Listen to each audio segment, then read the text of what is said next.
어, 우리가 수요 예배를 재개하면서 어떻게 수요 예배를 진행하게 될 것인가, 네, 이런 여러 가지 고민과 또 생각을 갖고 있던 가운데 성경을 내 인생 삶에 달이 있게 하는 부분에 초점을 맞추어서 말씀을 보고 또 듣고 기도하는 시간을 가져야 되겠다, 이런 생각을 가지고 오늘 첫 모임을 갖게 됐습니다. 그래서 우선 말이죠, 오늘 첫 시간이기 때문에 제가 기본적인 성경의 개요적 부분을 조금 듣고 그 다음에 오늘 창세기 1장 1절의 말씀을 좀 나누고 오늘은 마무리를 할까 이렇게 생각을 합니다. 우선 말이죠, 성경이라고 하는 게 도대체 뭘까? 이제 성경을 일반적으로 이야기를 할 때에 성경을 계시다 이렇게 얘기를 합니다.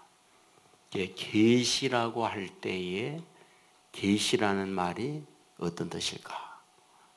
그것은 본래 라틴어에 보면은 그 단어의 뜻 자체가 베일에 가려졌던 것이 벗어져서 드러난다, 이런 뜻을 갖고 있습니다. 이것을 우리식으로 말한다면은 창문에 커튼이 닫혀 있던 것이 커튼이 열리면서 저 밖에 있는 것이 보여진다, 드러난다. 이것이 계시라고 하는 뜻이에요. 그래서 성경이란 뭐냐? 계시다. 그러면 감추어 있는 것, 가려져 있는 것이 베일이 벗겨진다고 할 때에 그렇다면 무엇이 가려져 있던 것이 드러난다는 말이냐? 이것은 곧 하나님 자신이 감춰져 있던 것이 하나님이 드러나는 것, 이것을 계시라고 해요. 어떤 남녀의 썸씽, 가려져 있던 거 드러나는 걸 계시라고 말하진 않아요. 어떤 여러분 개인의 비밀스러운 것들이 아무도 모르다가 그것이 공개되는 것, 이것을 계시되었다라고 말하진 않아요. 성경에서 철저하게 계시라는 말을 사용할 때에는 하나님이 드러나는 것, 이것을 계시라고 한다. 그래서 계시는 크게는 둘로 나눠지게 됩니다. 특별한 계시와 일반적인 계시. 이것을 또 다르게 조금 어렵게는 초자연적 계시와 자연적 계시, 이렇게 나눠지게 됩니다. 자, 그렇다고 한다면은 여기에서 얘기를 하는 거, 어떤 특별하게 하나님이 자기를 드러난다 라고 할 때에 이것을 특별 계시 내지는 초자연적 계시라고 할 때에 어떤 것들일까? 쉽게 말하면 아브라함이 제사를 드릴 때에 제사 드리는 그때 하나님이 찾아와요. 그리고 말씀합니다. 너 이방의 객이 돼. 그리고 너희 후손 400년 동안 고생을 하다가 돌아오게 될 거야 라고 하나님이 나타나는 것, 이런 것을 특별계시, 이렇게 얘기합니다. 우리가 잘 알고 있는 대로 모세가 미디안 광야에서 양치기를 합니다. 그런데 떨기나무에 불이 활활 타오르는데 나무는 타지 않았죠. 그곳에 있을 때 하나님의 들려오는 음성이 있죠. 모세야, 모세야, 내가 선 곳은 거룩한 땅이네, 내 발에 신발을 벗어라 라고 하나님이 찾아와서 자기를 드러내는 것, 이런 것을 특별계시, 이렇게 얘기를 합니다. 물론 사실은 성경에 나와 있는 모든 것들이 다 특별계시예요. 그러면 일반 계시라고 하는 게 뭘까? 일반 계시는 자연 계시라고 하는데 일반 자연 속에 하나님이 자기를 드러내는 것, 이것을 일반 계시 또는 자연 계시라고 합니다. 금년도에 우리 교회의 표가 뭐죠? 네, 주의 임재를 나로 경험하게 하소서 할 때에 근거 성경을 써놨죠. 어디죠? 로마서 1장 20절. 여기 기록되어 있지 않는데 한번 찾아볼까요? 이거 중요한 부분이기 때문에. 로마서 1장 20절 말씀을 우리 한번 찾아서 읽어보도록 하겠습니다. 로마서는 신약에 있죠. 신약, 제가 갖고 있는 성경은 240면이 있는데 로마서 1장 20절을 한번 천천히 읽겠습니다.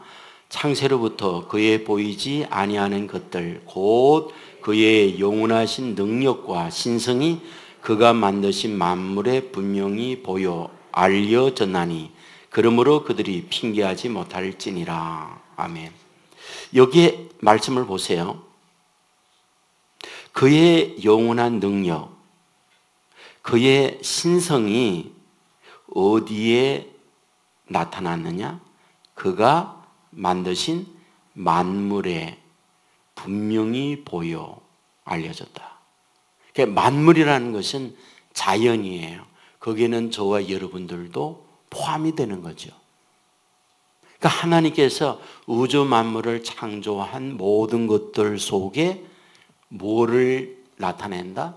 하나님 자신을 나타낸다는 거예요. 이것을 뭐라고 그러냐? 일반 계시, 자연 계시라고 한다. 그런 말이에요. 이 말씀 말고도 성경 여러 곳에 하나님이 우주 공간에 자기를 드러낸다는 말씀이 많이 있어요. 그중 한 곳만 더 말씀을 드리면 시편 19편 1절에 보면 하늘이 하나님의 영광을 선포하고 그의 손으로 하신 일을 나타내는도다. 하늘을 보면 그 하늘이 뭐냐? 하나님이 하신 일을 나타내고 있다. 그 하늘은 무엇이냐? 곧 하나님께서 자신을 보여주는 거다. 성경은 그렇게 우리에게 말씀해 주고 있다는 거죠. 이 부분에 대하여는 우리가 한번 예를 들어보겠습니다. 한번 저를 보십시오. 자, 우리가 살고 있는 이 행성을 뭐라고 그러죠? 지구라고 그래요. 지구가 속해 있는 여기를 어디라고 그러죠? 태양계라고 그러죠. 왜 태양계라고 그러나요? 태양을 중심한 행성들로 이루어진 우주 공간이기 때문에 이거를 태양계라고 그러잖아요. 그래서 우리가 초등학교 다닐 때에 지구를 중심한 행성을 얘기할 때 수금지와 목도 천해명 그거 외웠던 기억이 있죠? 예? 처음 듣는 겁니까? 예. 그래서 지구를 중심해서 이게 돈다고요. 자, 그런데 말이죠. 지구를 중심, 여기 태양을 중심한 여기에 태양계라고 그러는데 태양계와 같은 우주의 은하계 뭐 이런 것들이 과학자들이 말을 하기를 무수하다고 그러잖아요. 수를 감히 셀 수 없다고 그러잖아요. 그러니까 우리가 살고 있는 이 태양계와 같은 이런 거가 어마어마하게 우주 공간에 있다고 그러잖아요. 자, 이게 더 우리로 하여금 감동적인 것은 태양이나 또는 금성이나 수성이나 지구나 목성이나 토성이나 이 모든 것들이 어떠다는 겁니까? 공중에 둥둥 떠 있다는 거잖아요. 어디에 붙들어 매놓은 게 아니라는 거잖아요. 가만히 있는 게 아니라는 거잖아요. 지구는 하루에 한 바퀴 돌죠. 거기다가 또 한 바퀴씩 돌면서 또 앞을 향하여 돌죠. 그래서 한 바퀴 돌아갔던 것으로 돌아오면 1년이라고 그러잖아요. 그런데 우주라고 하는 이거, 태양계라고 하는 이것도 전체가 움직이고 있다는 거예요. 태양을 중심해서 가만히 있는 게 아니고 이 태양계라고 하는 이 전체도 저 다른 은하계에 움직이는 것처럼 계속 돈다는 거예요. 자, 문제가 뭐냐? 이게 공중에 또 있는 거라는 거예요. 또 있는 거. 근데 한 번도 지멋대로 가고 싶은 대로 가는 게 아니라는 거예요. 예? 만일 지멋대로 가면 어떻게 됩니까? 대혼란이잖아요. 엄청난 행성 간의 충돌로 말미암아 지구 산산조각 날 거 아니에요. 그런데 그러지 않는다는 거예요. 아주 톱니바퀴가 맞물려 돌아가듯이 정확하게 돌아가는 거예요. 예? 하루 어느 날은 10시간 돌았다가 어느 날은 20시간 돌았다가 그러지 않잖아요. 일정하게 돌아가잖아요. 일정하게 봄, 여름, 가을, 겨울이 오잖아요. 톱니바퀴가 돌듯이 이게 지구가 공중에 그냥 또 있는데 그냥 그렇게 도는 거예요. 정말 한마디로 말하면 신비라고 말할 수밖에 없죠. 신비라고 말할 수밖에 없죠. 바로 이런 것을 보면서 무엇을 아느냐? 하나님의 섭리구나. 이게 하나님이 다 움직이는 거구나. 그래서 그 하나님을 발견할 때 하나님을 발견하는 그것을 뭐라고 말하느냐? 일반 계시의 하나님을 발견하는 거다. 그 얘기예요. 하나님은 자기를 계시하는 거예요.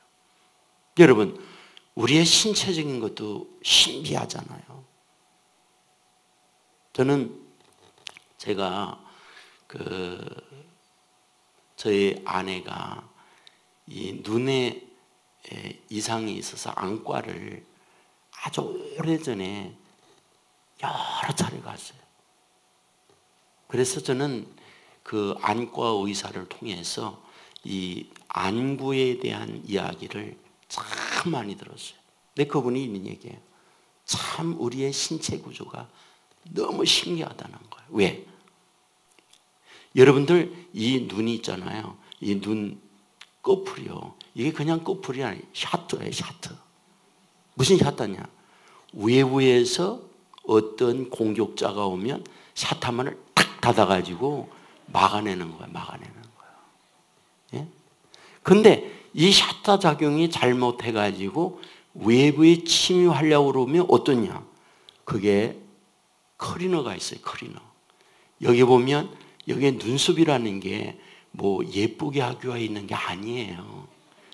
그게 들어오는 거를 막기 위하여 클리너로 필터 적용을 하는 거예요. 그래서 탁탁탁 걸리는 거예요. 그 안에. 그런데 어떠다가 거기 걸리지 못하고 눈 속으로 들어갔다. 그러면 순간적으로 그 눈 안에서 수돗물이 터져요. 그래가지고 그 수돗물을 통해가지고 눈에 들어오는 걸 청소해요. 청소해가지고 어디로 보내냐? 하수구가 있어요. 저희 집 사람이 왜 고생했느냐? 하수구가 막힌 거라. 하수구가 막혔는데 저는 그런 거 몰랐거든요. 저는 처음으로 그런 걸 알았어요. 갔는데 말이죠. 하수구를 뚫는데 하수구 뚫는 기구를 제가 봤거든요. 쇠 막대야. 쇠 막대로다가 이렇게 이걸 뚫는데 뚫어가지고 그게 어디로 나오느냐? 코로 연결되더라고요. 여기로. 코딱정이가 뭐냐? 하수구에 난 찌꺼기야 그게. 예? 그게 일로 해서 일로 나가는 거예요. 저는 그런 얘기를 들으면서 와 너무 신기하다. 아니 어떻게 이렇게 다 오묘하게 사람의 몸에 이렇게 됐나. 신기하지 않아요? 참 신기하잖아요. 여러분, 하나님께서 코도 굴뚝으로 안 만들고 말이죠. 이게 얼마나 신기합니까? 정말 신기해요. 이런 것을 보면서 뭐 한다? 하나님을 발견하는 거야. 이걸 뭐다? 일반 계시라는 거야. 자연 계시. 그러니까 우주 만물에 하나님이 가득 차 있는데 결국은 뭐냐? 그 하나님을 보는 사람이 있고 하나님을 못 보는 사람이 있는 거예요. 제가 금년도에 주의 임재를 나로 경험하게 하셔서 저걸 정하고 이 성경을 정할 때 제 마음속에 간절한 소망이 있었어요. 그 이유가 뭐냐면 굉장히 많은 우리 그리스도인들이 교회 안에서의 그리스도인과 교회 밖에서의 그리스도인이 다른 거예요. 그러니까 교회 안에서는 거룩해요.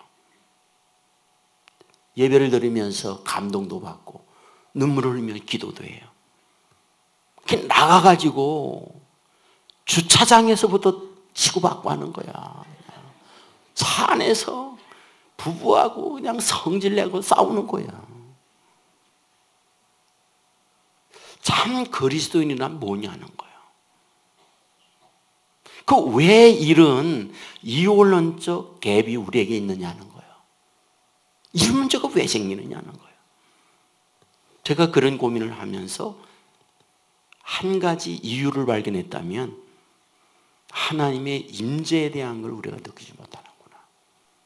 교회 안에서 하나님의 임재도 그렇거니와 어디에나 무수보재하며 계시는 그 하나님을 우리가 잊고 있기 때문에, 나와 너만 있기 때문에, 나 혼자만 있기 때문에 오만짓 다 하고 여러 가지 험한 일을 우리가 행하며 사는구나. 그거예요. 그래서 여러분들 일반 계시, 자연 속에 계시는 하나님, 일상 속에 계시는 하나님, 그 하나님을 교회 안에서 예배를 드리면서 그 하나님을 경험하는 이상으로 우리가 그 하나님을 경험해야 된다는 거예요. 그 일반 계시는 제 자신으로 볼 때는 너무 소중하다. 그런 얘기입니다. 자, 그렇다고 한다면 왜 하나님은 이렇게 자기를 계시하려고 그럴까요? 왜 하나님은 그렇게 자기를 나타내려고 하는 걸까요? 여러분, 하나님을 알아야 모든 게 돼요. 여러분, 우주에 있는 모든 것들이 하나님이 중심이 되고 중심되는 하나님으로 인하여 모든 게 이루어졌기 때문에 그 중심되는 하나님을 모르고 나면 다른 것들은 사실상 바르게 하는 거라고 말할 수 없어요. 그러므로 우리가 하나님을 바르게 알아야 다른 것이 풀려지고 다른 것이 열려지기 때문에 하나님을 알아야 돼요. 여러분들 성경에 보면 성경은 이 부분을 굉장히 얘기합니다. 하나님을 바로 알라. 호세아 6장 1절에 보면 그러므로 우리가 여호와를 알자. 힘써 여호와를 알자. 에스겔 39장 7절에 보면 내가 내 거룩한 이름을 내 백성 이스라엘 가운데 알게 하여 다시는 내 거룩한 이름을 내 백성 이스라엘 가운데 더럽히지 아니하리니 내가 여호와 곧 이스라엘의 거룩한 자인 줄을 민족들이 알리라 하라. 나를 바로 알아야 된다. 에스겔 39장 22절에 보면 그날 이후에 이스라엘 민족은 내가 여호와 자기들의 하나님인 줄 알겠고, 여러분들 하나님은 자기 백성 인간으로 하여금 자기를 알게 하려고 그렇게 힘씁니다. 그리고 무슨 일이 있을 때마다 내가 여호와인 줄 그들로 알게 하리라. 그 말씀을 해요. 여러분, 갈멜산에서 엘리야와 바알과의 싸움에 있어서도 핵심이 뭡니까? 여호와가 하나님 되심과 내가 그 하나님의 종됨을 너희로 알게 하리라. 그 싸움이에요. 여러분들 하나님을 바로 알게 되어지면 인생이 달라져요. 또 그 하나님을 만나면 저와 여러분의 삶에 한없는 하나님의 축복, 안 되는 게 풀리고 막힌 것이 열려지고 여러분의 고민이 해결되어지고 두려움이 사라지고 염려, 근심은 여러분의 평안으로 바뀌어지는 역사가 나타나게 된다는 걸 믿으시기를 주의 이름으로 축원합니다. 그런데 말이죠, 이러한 여러 계시 가운데 있잖아요. 계시. 이런 계시 가운데에 계시의 완성이 있어요. 그러니까 일반 계시든 특별 계시든 계시의 완성이 있어요. 그 계시의 완성이 뭐냐? 하나님이 사람이 되어 오는 거예요. 이게 계시의 완성이. 그러니까 하나님은 영이신데 육체를 가지고 와서 내가 하나님이라는 거예요. 그분이 예수님이에요. 그러니까 자연 계시를 통해서 예수님은 알 수는 없어요. 하나님이 계시구나 하는 걸 아는데 자연 계시든 특별 계시든 계시의 완성은 누구냐? 예수 그리스도라는 거죠. 그래서 이 특별한 계시 성경을 주면서 뭐라고 우리에게 말씀하고 있느냐? 그 말씀을 보면 그 핵심이 예수 그리스도라는 걸 분명히 가르쳐줘요. 이 부분에 대하여 성경 두 곳만 좀 찾아보겠는데, 먼저는 누가복음 24장 25절, 26절, 27절까지 한번 보겠습니다. 누가복음 24장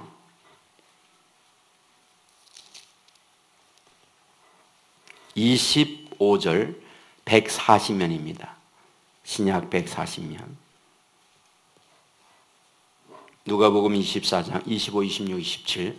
우리 한번 천천히 같이 읽겠습니다. 이르시되 미련하고 선지자들이 말한 모든 것을 마음에 더디 믿는 자들이여, 그리스도가 이런 고난을 받고 자기의 영광에 들어가야 할 것이 아니냐 하시고, 이에 모세와 모든 선지자의 글로 시작하여 모든 성경에 쓴 바 자기에 관한 것을 자세히 설명하시니라. 이 말씀 설교에 몇 번이나 본문을 제가 사용해서 말씀을 드리기도 하고, 또 이 말씀을 잘 알죠. 엠마오로 두 명이 갑니다. 부활하신 예수님이 와요. 그리고 그들과 이야기를 나누어요. 나누는데 어떤 말씀을 하느냐? 미련하고 선지자들이 말한 모든 것을 마음에 더디 믿는 자들이요, 그리스도가 이런 고난을 받고 자기의 영광에 들어가야 할 것이 아니냐 하시고, 이에 모세와 모든 선지자의 글로 시작하여 모든 성경에 쓴 바 자기에 관한 것을 자세히 설명하시니라. 이것은 누굽니까? 예수님을 말하죠. 그런데 모세, 그러면 모세 율법을 얘기해요. 모세 오경을 말이에요. 그리고 모든 선지자, 예언서 있죠. 대예언서, 소예언서, 이 말씀들. 근데 이것들이 다 누구에 대하여 말하는 거다? 예수님에 대하여 말씀하는 거래요. 아시겠죠? 성경은 이것을 분명히 가르쳐줘요. 네? 자, 요건 제가 그냥 말씀만 드릴게요. 사도행전 8장에 가면은 주의 영이 빌립에게 와요. 그리고 말씀합니다. 너 일어나서 남쪽으로 가라. 그러면 예루살렘에서 가사로 가는 그 광야길에 사람을 만나게 될 거다. 그래요. 그 말씀을 듣고 일어나서 그곳에 갔더니 누군가가 수레를 타고 가는데 큰 소리로 뭘 읽어요? 성경이에요. 근데 그 사람이 누구냐? 에디오피아 간다게 요왕의 국고를 맡은 넷이라는 거예요. 국고를 맡은 넷이 그러면 뭡니까? 국가의 모든 재정을 맡고 있는 재정 장관. 그러니까 엄청난 권력자예요. 왕이 가장 신임하고 있고 왕의 오른팔과 같은 사람이 그예요.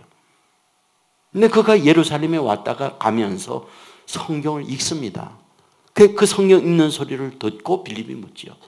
읽는 것을 깨닫습니까? 그랬더니 하는 말, 나에게 알려주는 사람, 풀어주는 사람이 없으니 내가 어찌 이 말씀을 알리요?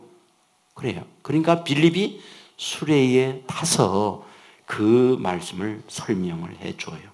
그런데 그 설명의 내용이 무엇이냐? 이렇게 기록합니다. 내 시가 빌립에게 말하되 청컨대 내가 묻노니 선지자가 이 말한 것이 누구를 가리킴이냐? 자기를 가리킴이냐? 타인을 가리킴이냐? 빌립이 입을 열어 이 글에 시작하여 예수를 가르쳐 복음을 전하니. 구약의 말씀을 읽었는데 빌립이 올라가서 구약의 말씀을 풀어주었는데 그 구약의 말씀을 풀면서 누구를 말해주었다? 예수님을 풀어주었다. 이거는 예수님을 가르치는 말씀이다 라고 메시에게 설명해 줬다는 거예요. 어떤 거를? 구약의 말씀을. 그러니까 구약은 뭐냐? 예수님을 말하는 거다. 그 얘기예요. 여러분, 이 부분은 다른 곳에 있는데 제가 한 곳만 또 한번 보겠습니다. 요한복음 5장 39절 이하에 보면 너희가 성경의 영생을 얻는 줄 생각하고 성경을 연구하거니와 이 성경이 곧 내게 대하여 증언하는 것이니라 말씀해요. 자, 여기서 예수님이 바리새인들, 유대인들에게 하는 말입니다. 예수님이 말할 때 성경을 연구하니 할 때 이 성경은 구약인가요? 신약인가요? 알딸딸하죠. 이때는 신약이 기록되어 있지 않았어요. 그렇죠? 그러니까 구약을 말하는 거예요. 예수님이 얘기합니다. 너희가 성경을 연구한다. 왜? 영생을 얻는 줄 알고. 그런데 이어서 보세요. 5장 46절에 보면 모세를 믿었더라면 또 나를 믿었으리니 이는 그가 내게 대하여 기록하였습니다. 예수님이 하는 말입니다. 너희가 정말 모세를 믿었다면 나를 믿었다. 왜? 모세가 기록한 것은 나, 예수, 나, 그리스도에 대한 기록이기 때문에 너희가 정작 모세의 말씀을 믿었다면 내가 왔는데 너희가 나를 믿었다. 그 얘기를 하고 있는 거예요. 그렇다면 뭡니까? 즉 그들은 모세의 율법을 연구하고 있었지만은 사실은 뭐다? 성경의 중심이 되는 예수님은 몰랐다. 그 말씀을 하는 거죠. 그러니까 여러분들 여기에서 굉장히 중요한 사실을 말해주는 거예요. 성경은 뭐다? 윤리도덕책이 아니다는 거예요. 성경은 뭐다? 이 땅 위에 사는 날 동안 인간의 삶의 고전으로서의 지혜를 얻게 하는 지혜의 책이 아니다. 물론 지혜가 있죠. 또 이스라엘의 역사, 이것을 기록한 역사책이 아니다. 그렇다면 뭐라는 말이냐? 이것은 예수님을 주인공으로 해서 예수님을 말씀하고 있는 것.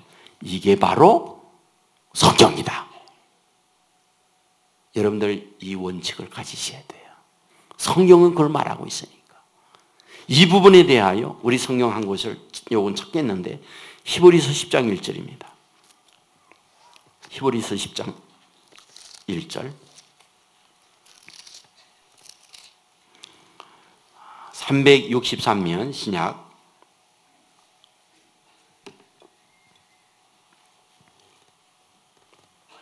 우리 한번 같이 히브리서 10장 1절 말씀을 읽겠습니다. 율법은 장차 올 좋은 일의 그림자일 뿐이요 참 형상이 아니므로 해마다 늘 드리는 같은 제사로는 나오는 자들을 언제나 온전하게 할 수 없느니라. 자, 여기서 율법은 장차 올 좋은 일의 그림자, 참 형상이 아니다 라고 얘기해요. 그러니까 율법은 뭘 얘기합니까? 구약 성경을 얘기하죠. 근데 구약 성경이 뭐다? 그림자이지 참 형상은 아니다. 성경은 이걸 얘기해요. 그러니까 구약은 그림자라는 거예요. 그렇다면 실체가 뭐냐는 거예요. 그림자니까 실체가 있다는 말이잖아요.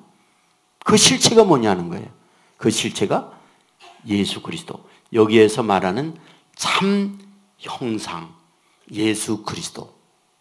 그분의 그림자가 구약의 성경이다. 그런 말입니다. 자, 이제 저를 다 한번 보세요. 자, 그렇다고 한다면 이제 하나님이 자기를 계시해요. 그래서 특별한 방법으로 계시하고 일반적 방법으로 계시합니다. 초자연적 방법으로 계시하고 자연적 방법으로 계시를 해요. 근데 계시는 하나님이 자기를 드러내는 거라는 거예요. 근데 자기를 드러내는 가장 중심이 되는 계시의 마지막, 그게 뭐냐? 하나님 자신이 사람이 되어서 자기를 드러내는 것이 계시의 마지막이다. 계시의 최고다. 그 얘기예요. 자, 그러면 그 예수 그리스도가 자기 하나님인데 하나님이 자기를 이렇게 드러내기 위하여 사람이 되어서 세상에 와서 구약의 수많은 말씀들, 예언했던 이 말씀들 다 그림자였고 예수님이 실제로 왔어요. 그렇다면 왜 예수님은 계시의 마지막으로서 하나님 자신이 사람이 되어 이 땅에 왔을까 하는 거예요. 왜 왔느냐는 거예요. 왜 그렇게 자기를 계시하려고 안단이 나서 그랬냐는 거예요. 그 이유가 뭐냐는 거예요. 여기에는 두 가지가 있어요. 먼저는 자 한번 보세요. 디모데후서 3장 15절을 보겠습니다. 찾아보겠습니다. 디모데후서 3장 15절 346면입니다. 346면. 자, 같이 읽겠습니다. 또 어려서부터 성령을 알았나니 성령은 능히 너로 하여금 그리스도 예수 안에 있는 믿음으로 말미암아 구원에 이르는 지혜가 있게 하나니라. 아멘. 자, 여기 한번 보세요. 성경이 뭐냐? 구원에 이르게 하는 지혜를 갖게 하는 거래요. 그런데 그 구원에 이르게 하는 지혜를 어디로부터 얻느냐? 예수 안에서 믿음으로 그거 얻는데요. 그러니까 예수님이 자기를 그렇게 성경에 계시하고 자기를 나타내려고 하는 것은 이유가 뭐냐? 저와 여러분을 구원하려고, 저와 여러분을 건져내려고 이거를 하고 있더라는 거예요. 여러분들 구원이 뭡니까? 구원이 뭐예요? 10원 부족한 구원입니까? 구원이 뭡니까? 구원이라고 하는 것은 건져낸다는 말이죠. 이렇게 건져내는데 여기에 말하는 가장 핵심적 구원은 지옥에서 건져 천국으로 옮겨낸 거예요. 멸망에서 생명으로 옮기는 거예요. 이게 구원의 핵심이에요. 그런데 구원은 거기에서 머물지는 않아요. 이 구원은 전인적 구원을 얘기해요. 전인적 구원이라는 것은 내가 영적으로 영생하는 천국에 가는 그것만을 말하는 게 아니라 전인적인 것. 전인적이라는 것은 우리의 육체적인 것도 구원을 이루는, 이걸 말한다는 거예요. 육체적인 것 구원이란 뭐냐? 우리가 병이 났어요. 근데 병이 났는데 건강을 회복할 때 이것도 구원이라고 한다는 거예요. 내가 마음에 고민과 염려가 있어요. 근데 마음의 고민과 염려가 평안과 기쁨으로 바뀌어지는 것도 구원이라고 그런단 말이에요. 내가 가난해요. 물론 이 가난은 경제적 가난을 말하기도 하지만 내 안에 부족한 게 너무 많아서 헐떡거리는 내 마음의 가난도 표현하는 거예요. 그런데 그러한 가난을 어떻게 한다? 부욕케 하는 거예요. 그것도 구원이라는 거예요. 우리가 사탄에 늘 침략과 공격을 받아요. 그 사탄을 제압하고 그 사탄에서 우리가 벗어나는 것, 이것도 구원이라고 해요. 그 전쟁이 있죠. 그 전쟁에서 평화를 이루어내는 것도 구원이라고 해요. 또 우리 마음속에 상대를 향한 증오, 미움이 있잖아요. 그거를 사랑으로 바꿔낼 때 이런 것도 구원이라고 한다는 거예요. 그 구원이라고 하는 것은 단순히 우리가 지옥에서 천국 가는 것만 구원이라고 말하는 게 아니다. 그 얘기. 왜 예수님이 이 말씀을 주시면서 자기를 계시해 주느냐? 저와 여러분을 구원해내는 것. 그것이 가장 으뜸인 목적이라는 거예요. 성경의 말씀이. 성경은 하나님이 자기를 계시하는 겁니다. 그 계시를 통해 뭐 하려고 그러느냐? 저와 여러분을 구원하려는 구원. 이게 성경이 우리들에게 준 가장 계시의 핵심이라는 거예요. 다음으로 왜 성경을 우리에게 주느냐? 이 부분에 대한은 우리 요한복음 20장 31절을 한번 보겠습니다. 요한복음 20장으로 가서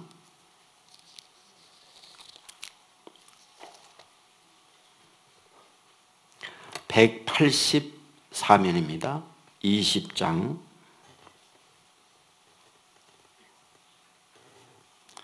31절 같이 읽습니다.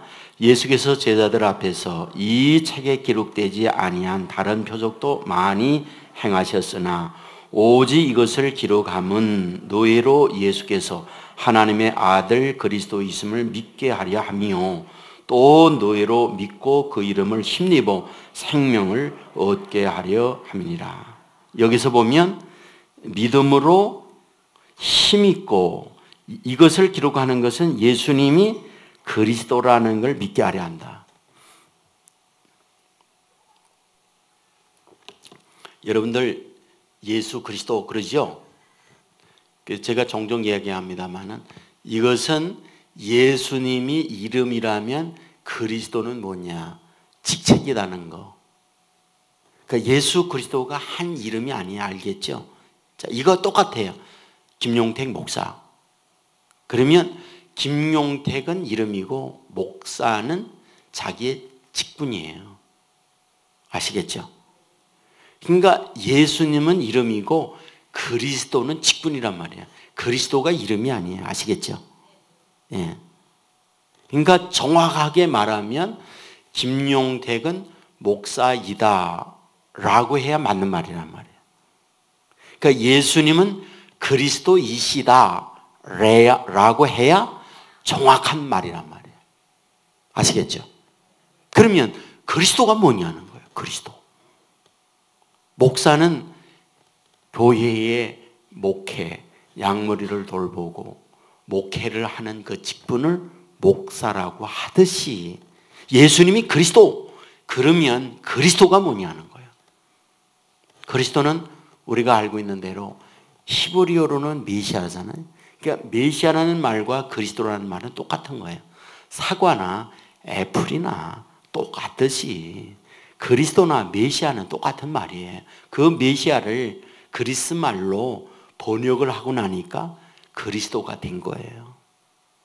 그러면 메시아나 그리스도가 무슨 뜻이냐는 거예요. 물론 단어의 뜻은 기름 부음을 받다 이 뜻이거든요. 기름 부음을 받다. 기름 부음을 받는데 기름 부음을 받는 거는 구약에 세 직분이 있다고요. 왕의 기름 부음을 받죠. 제사장의 기름 부음을 받죠. 선지자가 기름 부음을 받죠. 그러니까 예수님이 그리스도라는 말은 예수님은 왕이시요 제사장이시요 선지자이시다라는 말이에요. 그리스도라는 말이. 아시겠죠? 그런데 이 말은 거기에서 끝나지는 않아요. 그럼 어떤 뜻이냐? 메시아라는 말은 한 분이 왕이시며 제사장이시며 선지자이라는 것을 함께 가지고 있는 분은 유일하게 예수님밖에 없어요. 그러면 그 세 직분을 함께 갖고 있는 그 예수님은 어떤 분이냐? 인간의 모든 문제를 다 해결해 주는 분이다. 그 뜻이에요. 왕, 인간을 통치하고 다스립니다. 통치하고 다스림은 인간으로 살면서 힘들고 어려울 때 통치자를 만나면 편안하게 살게 하는 거잖아요. 예수님이 인간을 왕으로서 평안하게 살도록 다스리는 분이다. 제사장 뭡니까? 제사장의 기능이라는 건 인간의 문제를 들고 하나님 앞에 나아가는 역할을 하는 사람이 제사장이에요. 인간의 수많은 문제 안고 하나님 앞에 나가서 하나님, 인간의 이 문제, 제 이 문제, 저 사람 이 문제가 있습니다. 도와주십시오 하는 게 제사장이에요. 선지자는 뭐냐? 하나님의 입장에서 인간에게 찾아오는 역할이에요. 그래서 선지자가 인간에게 하나님의 뜻, 하나님의 생각, 하나님의 마음들을 다 전해줘요. 그게 선지자가 하는 거예요. 그러면 이런 세 직분에서 뭘 하겠다는 말이에요? 인간의 모든 문제를 이 그리스도, 메시아께서 다 해결해 준다. 그게 바로 그리스도, 메시아라는 뜻이란 말이에요. 그러니까 예수님이 그리스도라는 말은 그분을 내가 모셔드리고 그분을 믿게 될 때 그분으로 인간의 모든 문제에 해답이 있고 인간의 모든 문제에 해결이 있고 그분으로 인간의 모든 것들이 다 얻게 된다. 그걸 얘기하는 거예요.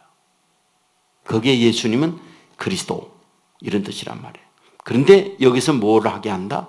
그분이 믿게 하고 우리로 하여금 생명을 얻게 한다.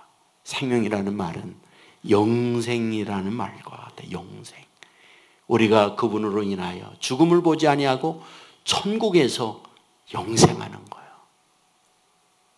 여러분 요한복음 6장 68절에 보면 시몬 베드로가 대답하여 이르되 주여 영생의 말씀이 계심에 우리가 누구로 가오리까? 이렇게 얘기해요. 이것은 저와 여러분에게 위로요, 감동이요, 축복의 말씀이에요. 왜? 이 예수님을 우리가 모셔드리고 그분과 함께 살아가게 될 때에 영생하니까, 천국에서 영생하니까. 여러분 이 사실을 믿으시기를 주의 이름으로 축원합니다. 오늘 우리가 성경을 볼 때에 성경을 어떻게 봐야 하느냐? 바로 예수님의 관점에서 봐야 한다는 거예요. 아시겠죠? 예수님의 관점에서 성경을 이해해야 된다. 이제 여기까지가 기본적으로 1차적으로 우리가 알고, 오늘 우리가 본문을 읽었으니까 그래도 본문은 또 한번 보고 가야 되잖아요. 그죠? 본문을 잠깐 보고 우리가 오늘 말씀을 맺겠는데요. 우선 이게 굉장히 내용이 많은 건데 오늘 본문만 간단하게 말씀을 드릴게요. 자, 태초에 하나님이 천지를 창조하시니라. 천지 창조합니다. 근데 제일 먼저 만든 게 3절에 나와 있어요. 하나님이 이르시되 빛이 있으라 하시니 하나님 빛이 있었고, 이렇게 말씀합니다. 자, 하나님이 천지를 창조하시니라 라고 할 때 말이죠. 여기에 하나님은 어떤 하나님이냐? 삼위일체 하나님을 얘기하는 거예요. 아시겠죠? 그러니까 하나님 할 때에 성부 하나님, 성자 하나님, 성령 하나님.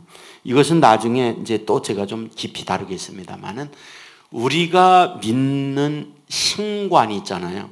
우리 기독교인이 믿는 신관, 기독교인이 믿는 신관은 정확하게 기독론적 신관이다 이렇게 얘기해야 돼요. 이게 무슨 말이냐? 기독론적 신관이라는 말은 예수 그리스도를 통하여 하나님을 정확하게 아는 신관이다 그 말이에요. 아시겠죠? 하나님 자체만을 우리가 잘 몰라요. 그런데 예수님을 통하여 하나님을 알아가는 거예요. 이것이 성경이 말하고 있는 우리 기독교의 신관이에요. 일반 신관과 달라요. 유대교의 신관, 또 이슬람의 신관과 근본이 다른 것. 이것이 우리의 기독론적 신관. 삼위일체 하나님으로서 하나님이에요. 자, 그런데 말이죠. 이제 하나님이 창조합니다. 그런데 빛이 있으라 하시니 빛이 있었고, 여기서 우리는 이런 질문을 던져야 하는 거예요. 왜 제일 먼저 빛이 있으라고 했을까 하는 문제입니다. 우선 우리가 생각하는 대로 뭐가 있으려면 토가 있어야만, 뭐가 있어야 그 토 위에다가 뭘 하잖아요. 그러니까 뭐 해와 달과 지구가 있으라 뭐 그러고 나서 그 위에다가 뭐 나무도 만들고 식물도 만들고 동물도 만들고 뭐 그래야 되지 않느냐는 거예요. 근데 왜 하나님은 우리의 인간의 상식과는 다르게 제일 먼저 빛을 만들었을까? 근데 우선 우리가 알고 있는 빛이라는 게 뭡니까? 태양을 생각한단 말이에요. 근데 사실은 여기에 빛이 있으라고 할 때 그 빛은 태양은 아니란 말이에요. 왜? 우리가 말씀을 보면은 태양은 며칠 날 만들죠? 예? 태양.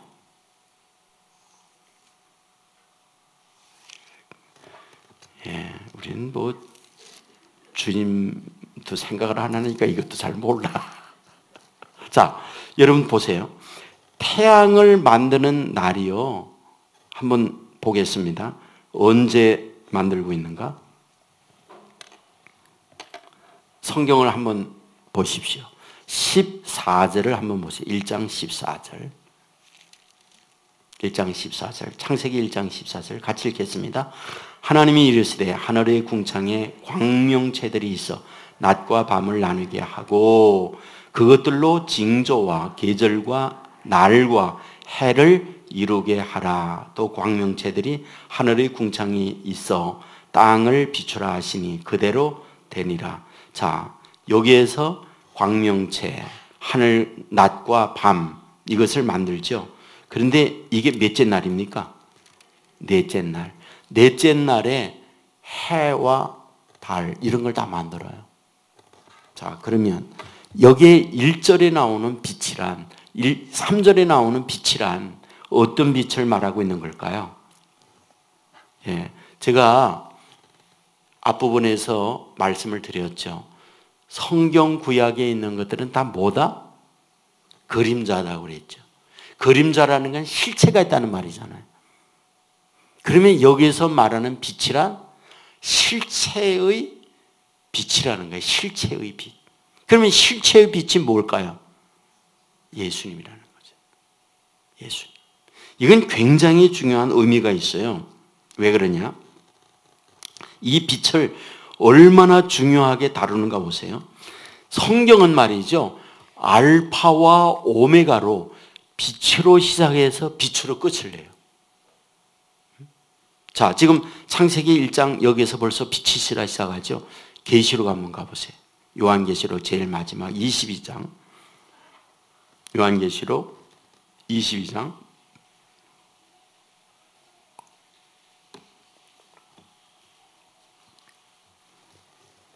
아무튼 성경 제일 끝으로 가면 돼요. 자, 끝에 요한계시록 22장 16절을 같이 읽겠습니다. 16절. 나 예수는 교회들을 위하여 내 사자를 보내어 이것들을 너에게 증언하게 하였노라. 나는 다윗의 뿌리요 자손이니 곧 광명한 새벽별이라 하시더라. 새벽별, 빛을 얘기해요. 여기서 말하는 새벽별 누굽니까?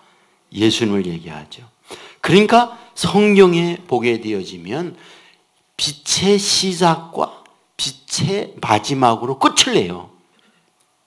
그러니까 빛을 얼마나 중요하게 성경은 다루고 있는가 알게 되겠죠?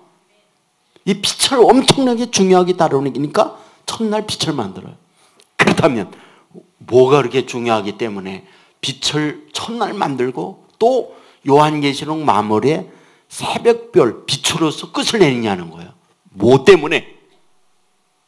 예? 도대체 이유가 뭐냐는 거예요. 그게 해답이 2절에 나와 있어요. 1장 2절. 창세기 1장 2절. 한번 창세기 1장 2절 제일 앞으로 가서 한번 같이 또 있습니다. 땅이 혼돈하고 공허하며 흑암이 깊음 위에 있고 하나님의 영은 수면 위에 운행하시니라. 지금 어떤 상황입니까? 혼돈, 공허, 흑암의 깊음이 위에 있더라. 다시 말하면 완전히 무질서로 가득 차요. 뭐 어디가 어디인지 분간할 수가 없어요. 이게 뭐의 상징입니까? 죄의 상징이에요. 죄가 올 때의 죄는 혼돈하고요, 공허하고요, 흑암으로 가득 찼고요. 이렇게 되는 게 죄가 오면 죄 안에 들어가게 될 때 이렇게 되는 거예요. 예? 여러분들 다 아시겠죠? 강남에 세 모녀, 딸과 아내를 살해한 가장이 체포가 됐다고요. 저 문경에서. 보도 보셨죠? 보니까 남편도 아내도 서울 명문대 출신이더라고요. 현재 살고 있는 아파트도 10억 이상 하는 아파트예요. 굉장히 고급 아파트에서 괜찮게 사는 사람이에요. 그리고 얼마 전에는 하와이 온 가족이 여행도 다녀왔어요. 근데 왜 그 남편이 아내와 두 딸을 살해하고 자기도 자살을 하려고 했을까? 그 이유가 도대체 뭘까? 하는 거예요. 이게 죄가 들어오면 완전히 혼돈이 됩니다. 공허해집니다. 흑암이 밀려와서 무질서하게 돼요. 결국은 그 안에 돈을 따라가다가 죄가 그 안에 들어오면서 모든 게 다 깨어져 버렸어요. 부채를 안게 되어지죠. 거기다가 고민을 하게 되죠. 그러다가 다시 재개할 가능성이 없다. 그리고는 아내 두 딸 살해하고 자기 자살하려고 하다가 미수로 체포됐어요. 거기에 나와 있는 게 뭔지 아세요? 빚을 많이 져 있기 때문에 빚을 갚겠다라고 못 갚으니까 자살한다는 게 아니더라고요. 유서에 뭐라고 이제 남는 돈 장례비로 잘 써주세요 이랬더라고요. 돈이 남아. 어? 돈이 남아있다니까? 남들은 100억 가지고도 빚지고 있는데도 잘 살아가는데 아직 돈이 있는데 아내 두 딸 살해하고 자기도 자살하려는 거예요. 여러분, 이게 굉장히 중요한 문제입니다. 인간이 죄가 들어오잖아요. 그러면 그의 영혼을 혼돈, 흑암, 그리고 여기 말하는 거 공으로 몰고 가요. 공으로. 인간 삶이라는 것은 죄악이 세상에 들어왔고 그 죄악이 인간 삶을 이렇게 황폐하게 만드는 거예요. 그러면 왜 성경이 말이죠. 먼저 빛을 만들까요? 하나님이. 빛이요. 질서예요. 질서인데 이 질서는 단순한 게 아니에요. 빛 대신 예수 그리스도가 와야만이 인간의 혼돈, 무질서, 공허의 문제가 해결되는 거지 그 빛이 아니고는 그 어떤 것도 되지 않는다. 이것을 보여주는 거죠. 여러분 이 부분은 분명히 말하잖아요. 네? 요한복음 8장 12절에 보면 나는 세상의 빛이니 나를 따르는 자는 어둠에 다니지 아니하고 생명의 빛을 얻으리라. 그 빛이 우리 안에 들어오게 될 때 우리 안에 무질서, 우리 안에 두려움, 우리 안에 공허 사라지는 거예요. 예, 잠 못 이루는 밤을 위하여 수면제 먹고 그럴 필요가 없어요. 빛 대신 주님이 없고 어둠의 내 영이 나를 지배하니까 너무 혼란스러워요. 그러니까 잠 못 이루죠. 일어났다가 누웠다. 그러다 보면 뜬 눈으로 세우고 종일 눈이 충혈 가운데 지내고 또 힘들고 이러한 인간을 위하여 우리 하나님을 아시기 때문에 제일 먼저 한 게 빛이에요. 그 빛 대신 주님이 와야 그 공허하고 혼돈된 캄캄한 세상을 질서로 잡히고 그 빛으로 어둠을 몰아낸다. 이것을 말씀하고 있다는 사실 믿으시기를 바랍니다. 여러분 빛이 오면 어둠이 물러나죠. 어둠이 물러나는 것만 아니에요. 빛이 오면요 그 빛은요 여러 병균을 죽여요. 예? 제가 나병 환자, 한센병을 앓고 있는 분들과 한동안 오래 같이 지냈었어요. 그런데 그 나병에 전문하는 분이 와서 그 얘기해요. 걱정하지 말라고. 왜냐하면 나균이 햇볕을 딱 받는 순간에 3초 안에 죽는다고 그러더라고요. 여러분들 소독 가운데 최고의 소독이 일광소독이라는 거 아시죠? 햇볕을 받으면 최고의 소독이잖아요. 예? 그리고 우리로 하여금 병들게 만드는 건 다 음지에 있어요. 다 캄캄한 데 숨어 있다고. 그것을 밝으면 탁 비추잖아요. 그러면 다 뻗어. 그냥 다 돌아가. 요단강 다 건너가는 거예요. 그러니까 우리로 하여금 빛 대신 주님이 우리 안에 비춰놓은 거예요. 그 다음에 뭡니까? 빛이 비춰주면 따뜻해져요. 마음에 추운 분들 있잖아요. 빛 대신 주님이 다 비춰오면 우리의 온 마음이 녹아요. 손발 시린 게 다 녹아. 그분으로 인해서 우리의 따뜻한 인생을 사는 거예요. 그 다음에 빛 대신 빛이 오면 어떻습니까?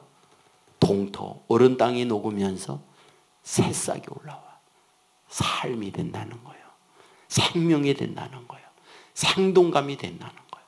빛 대신 주님이 오면 그런 일이 이루어진다는 거예요. 그러므로 오늘 이 시간 저와 여러분이 해야 할 게 있어요.